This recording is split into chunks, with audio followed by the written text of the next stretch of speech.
¿Cómo es que una bacteria puede tener la capacidad de frenar la pandemia generada por el nuevo coronavirus?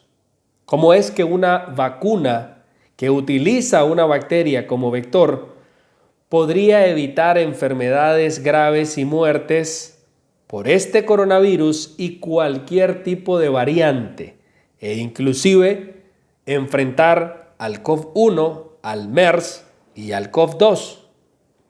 Quédese en este corto video y vamos a tratar de comprender a través de las imágenes cómo es que llegó esta teoría, cómo se probó en animales, qué ventajas tendría una vacuna de estas características, qué hace diferente esta vacuna de las otras y por qué es que es importante abrirle un espacio dentro de la ciencia para enfrentar a esta pandemia que día a día sigue avanzando a pesar de los esfuerzos de vacunación. Les dejo en imágenes un grupo de cerdos de laboratorio precisamente porque estos científicos de la Universidad de Virginia en los Estados Unidos publicaron un importante artículo el pasado 14 de febrero en la revista de la Academia Nacional de Ciencias. Este artículo tiene como finalidad evaluar y probar una teoría o una hipótesis sobre una probable vacuna que pueda enfrentar a todos los tipos de coronavirus. Y para esto utilizaron 21 cerdos, asumiendo algunas similitudes inmunológicas entre los cerdos y los seres humanos. Este artículo prueba una bacteria de genoma reducido que expresa en su superficie el péptido de fusión, y esto es utilizado como vacuna para enfrentar a este virus con prueba en cerdos para luego posiblemente ser probado en seres humanos. Esta bacteria es una vieja conocida, se llama Escherichia coli, es una bacteria que ha estado involucrada en infecciones urinarias, en infecciones respiratorias, en infecciones gastrointestinales o incluso en infecciones de la piel y los tejidos blandos. Pero esta bacteria, para poder ser utilizada como un vector o como un vehículo que entre al cuerpo y genere inmunidad, deberá tener algunos cambios importantes que se realizan a través de modificaciones genéticas. Esta bacteria tiene en su pared una serie de proteínas que están componiendo su pared que deben ser barridas o reducidas o modificadas. La teoría plantea que si se retiran estas proteínas de la pared bacteriana, podrán ser sustituidas por las proteínas del SARS-CoV-2 o nuevo coronavirus. Como ven en esta imagen, el SARS-CoV-2 tiene algunas proteínas en su membrana, pero nos interesa la proteína S, proteína espiga o spike, porque a raíz de esta proteína es que se han desarrollado las vacunas que actualmente conocemos. Esta proteína S está dividida en dos subunidades, la subunidad S1 y la subunidad S2. La subunidad S1 tiene algo que se llama dominio de unión al receptor, mientras la subunidad S2 tiene algo que se llama péptido de fusión. El virus necesita de estos dos elementos para poder ingresar a la célula huésped, en este caso a la célula del ser humano. La proteína S1, que expresa el dominio del receptor, se encarga de capturar a la célula capturando su receptor, la ECA2. Y mientras eso sucede, la S2, que tiene el dominio de fusión, se encarga de unir las membranas del virus con la membrana de la célula para que éstas puedan fusionarse y el virus poder internalizarse en la célula huésped y de esta forma poder generar los síntomas que ya todos conocemos. Por eso, el artículo plantea cómo una bacteria reducida, es decir, una bacteria trabajada en laboratorio para eliminar o limpiar algunas áreas de material genético, pueda expresar en su superficie el péptido de fusión que se encuentra precisamente en la subunidad S2 de la proteína S. Y en esta gráfica podemos ver, mientras la subunidad S1 se encarga de unirse con el receptor que se encuentra en la célula, la subunidad S2 se encarga de fusionar las membranas. Esto que ven acá es la membrana del virus y esto que ven acá es la membrana de la célula. Estas dos se unen y esta subunidad S2 se encarga de unir las membranas para que el virus pueda internalizarse en el organismo. Es decir, estos dos elementos son esenciales, tanto S1 como S2, para que el virus pueda ingresar a la célula y generar los síntomas que ya todos conocemos e incluso los nuevos síntomas que ahora están apareciendo con esta enfermedad. Las vacunas que conocemos hasta la fecha están diseñadas para actuar sobre la proteína o sobre la subunidad S1 de la proteína en espiga.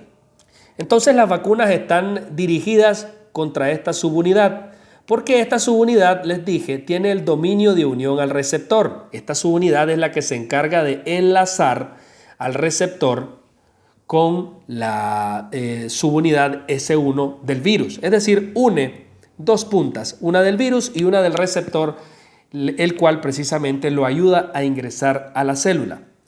Pero ¿qué pasa con esta tecnología? Al dirigirse a la subunidad S1, corremos algunos riesgos que se han venido viendo con el paso del tiempo. Y es que la subunidad S1 es la que ha registrado la mayoría o la mayor parte de las mutaciones virales.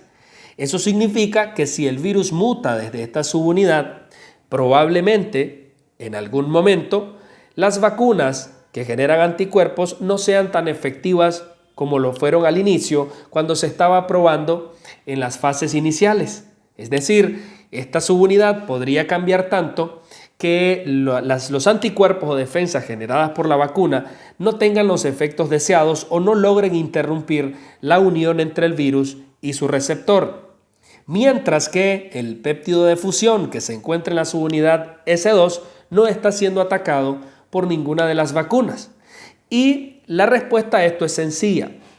Como las vacunas utilizan la proteína S en su totalidad, el dominio inmunológico lo tiene la subunidad S1, es decir, es la subunidad que tiene capacidad de generar mayor respuesta inmunológica, pero eso hace que la atención, digámoslo así, se atrae sobre la subunidad S1 y se descuida la subunidad S2. Si nosotros encontráramos una vacuna que interrumpe la fusión del virus o que interrumpe la fusión del virus con las membranas por el péptido de fusión, estaríamos interfiriendo en el virus en su proceso de internalización hacia la célula. ¿Y cuál es la ventaja? Me dirán ustedes, si la S1 también se une al receptor y hace que el virus entre, ¿por qué es más importante o por qué sería importante trabajar el S2? La respuesta es sencilla y tiene dos versiones. En primer lugar, es porque la S1 es la que está mutando, mientras la S2 se mantiene prácticamente intacta y se ha encontrado una similitud entre la S2 de todos los tipos de coronavirus de un 94%. Significa que sigue siendo la misma. Por otro lado, cuando atacamos o cuando las defensas se dirigen hacia la S1 y el dominio de unión al receptor, los eventos adversos podrían ser mayores porque la respuesta inmunológica es muy distinta atacando el S1 que atacando el S2. Lo que hasta el momento entonces tenemos explicado en esta gráfica es que las defensas impiden que la proteína S se una con su receptor, la ECA2, para poder ingresar al organismo. Eso es lo que hasta el momento tenemos. Esta posible vacuna estaría dirigida no a la S1, sino a la S2, precisamente para que el virus no pueda fusionar las membranas, la propia, con la membrana de la célula. Y de esta forma no podría ingresar al organismo, no podría internalizarse, no podría replicarse y no podría generar la respuesta que hasta hoy conocemos. Estos científicos entonces utilizaron un sistema de vacunas, seleccionaron a 21 cerdos de experimentación, 7 de ellos no recibieron un placebo, no recibieron vacuna. 7 de ellos recibieron una vacuna que porta antígenos del virus responsable de la gripe porcina, que es un alfa coronavirus. Y 7 de ellos recibieron material inmunológico, material genético del SARS-CoV-2. La idea acá era demostrar si aplicando una vacuna de SARS-CoV-2, que es un beta coronavirus, podrían tener una respuesta inmunológica sobre el coronavirus o el alfa coronavirus responsable de la diarrea porcina, y viceversa. Si aplicando una vacuna con elementos del alfa coronavirus, las defensas del organismo podrían también reconocer los antígenos del SARS-CoV-2, es decir, una respuesta inmunológica cruzada. Le ponemos un beta y desarrolla defensas contra el beta, pero también contra el alfa. Le ponemos un alfa y desarrolla defensas contra el alfa y también contra el beta. ¿Y qué encontraron estos científicos con esta prueba? Pues encontraron que de los 7 cerdos que no fueron vacunados, 6 de ellos, que son la gran mayoría, tuvieron diarreas importantes, porque todos estos cerdos fueron expuestos al alfa coronavirus. Después de haberlos vacunado, le pusieron cargas virales de alfa coronavirus para evaluar la respuesta, si ellos enfermaban, si tenían diarreas y qué intensidad de diarreas podrían tener. Así que los 7 cerdos que no fueron vacunados, 6 desarrollaron síntomas graves, diarreas profusas e incluso desnutrición. Mientras que los cerdos que fueron vacunados con alfa y con beta coronavirus, 2 de ellos, de los 14, tuvieron síntomas de diarreas leves. Comparativamente hablando, encontramos algunas diferencias. Por un lado, se prueba que aplicando la vacuna, los síntomas son menores y que en este caso, menos cerdos se enfermaron. Y por otro lado, también demuestra que aplicando un beta coronavirus, tenemos inmunidad contra el alfa, y que si aplicamos un alfa, tenemos inmunidad contra el beta. Eso nos hace pensar que aplicando una vacuna de esta naturaleza, podemos tener una respuesta inmunológica contra los diferentes tipos de coronavirus.